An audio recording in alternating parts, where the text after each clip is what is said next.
पंढरपूरमध्ये 25 डिसेंबर ते 31 डिसेंबरच्या दरम्यान प्रदीप मिश्रा यांचं महाशिवपुराण कथा आणि त्याचबरोबर राधाकृष्ण महाराज यांचा रसमहोत्सव असे 2 मोठे सप्ते खरं तर पंढरपूरमध्ये होत आहेत।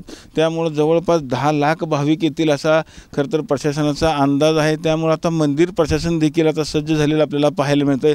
खरं तर 10 लाख भाविक येणार म्हणजे आषाढी दुसरी आषाढी यात्राच भरणार असल्यामुळं मंदिर प्रशासनानं दर्शनाची जी रांग आहे मंदिरापासून जवळपास 5 ते 7 किलोमीटर लांब जाईल असा मंदिर प्रशासनाचा अंदाज आहे। त्यामुळं मंदिर प्रशासनानं जवळपास 10 पत्रा शेड मोठे मोठे उभा करण्याचं काम आता सुरू केलेलं आपल्याला पाहायला मिळतं आहे। एकूणच या 7 दिवसामध्ये जर आपण बघितलं तर हे 10 लाख भाविक येणार असा अंदाज जरी असला तरी नाताळाच्या सुट्ट्या देखील सुरू आहेत। त्यामुळे हजारो भाविक ह्या नाताळीच्या सुट्टीमुळे देखील पंढरपूरमध्ये दाखल होणार आहेत। एकूणच मंदिर प्रशासनावरती मोठ्या प्रमाणामध्ये खरं तर लोड पडणार असल्यामुळे मंदिर प्रशासन आत्तापासूनच याची तयारी सुरू केली आपल्याला पाहायला मिळते। या पत्रा शेडमध्ये बघितलं येणाऱ्या प्रत्येक भाविकाला चहा पाणी नाश्ता त्याचबरोबर जेवण अशी सगळी व्यवस्था खरं तर भाविकांना ह्या पत्रा शेडमध्ये दिली जाणार आहे। एकूणच मंदिर प्रशासनानं आता संपूर्ण आषाढीच्या धर्तीवरती संपूर्ण तयारी केलेली आपल्याला पाहायला मिळत आहे आणि 10 लाख भाविक येणार असल्यामुळे मंदिर प्रशासन आता सज्ज झालेलं आहे।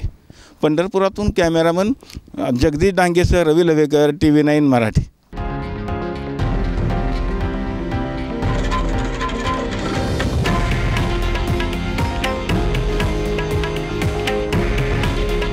हे आहे देशातील नंबर 1 न्यूज नेटवर्क आणि आपण पाहत आहात TV9 मराठी। काळजी तुमची, हित महाराष्ट्राचं।